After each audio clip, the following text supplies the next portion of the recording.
Hi நண்பர்களே, இது வந்து காந்தாரி மிளகு. மரிச்சினி கிழங்கு இருக்குல்ல, கப்பை கற்பூரவள்ளி கிழங்கு கூட சாப்பிடிய இதுதான் காந்தாரி மிளகு. இங்கெல்லாம் விளையில சும்மா அடி காய்ச்சி குறித்து கிடக்கும் பாருங்கள். காந்தாரி மிளகு, காந்தாரி மிளகுன்னு சொல்லுவேன்ல, அதுதான் இது. பார்த்தீங்களா, இது ஏந்திரம் வாழை கொலை. ஏந்திரம் வாழைன்னா ஏத்தம் வாழை இருக்குல்ல, அந்த அந்த கொலை பாருங்கள்.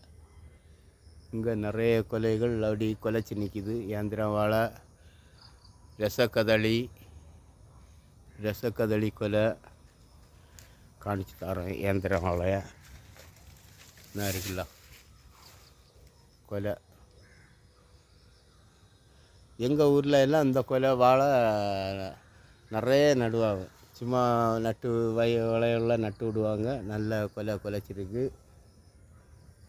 அதே போல் சிங்கம் வாழை பார்த்தீங்களா, சிங்கம் வாழை.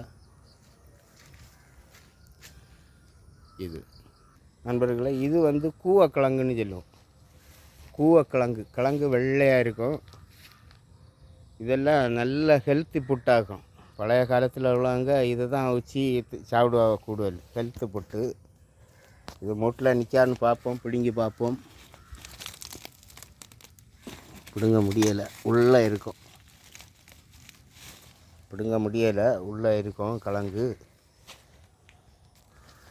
ஒன்று பிடிஞ்சி காணிச்சு தரலான்னு பார்த்தேன், உள்ளே இருக்கும்.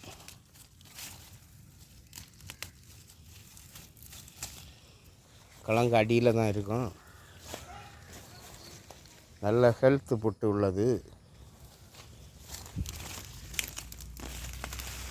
என்ன இருக்குல்ல மக்களே, இதுதான் கூவக்கிழங்கு. என்ன பிடுங்கினேன்டா, இதுதான் கூவக்கிழங்கு எங்கள் ஊரில். இதெல்லாம் ஹெல்த்து புட்டு. நல்ல ஒரு இது வந்து ஹெல்த்து புட்டு உள்ள கிழங்கு.